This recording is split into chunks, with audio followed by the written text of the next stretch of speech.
Hi guys, welcome to Techavro. In this video, I'm gonna be showing you how to add columns in Wix. So let's go to the browser editor page first. Now you have to click on, if you want to add any column, you have to click on add section first. Like this, add section, click on add section, and then you'll find many things here. You have to choose one like this.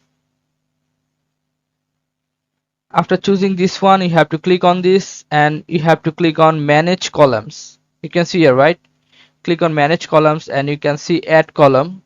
Click on add column. Then you can add column here, 1 2 3. Here's 3 column.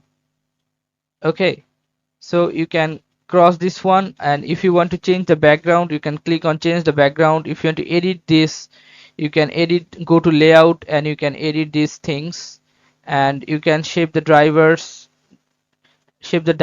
and you can see here, sorry, dividers. Then you can see here stretched. You can make it page or screen, that's up to you. So this is how basically you can add columns in Wix. So guys, if you find this video helpful, then please give a thumbs up and don't forget to subscribe the channel. Thank you so much for watching the video.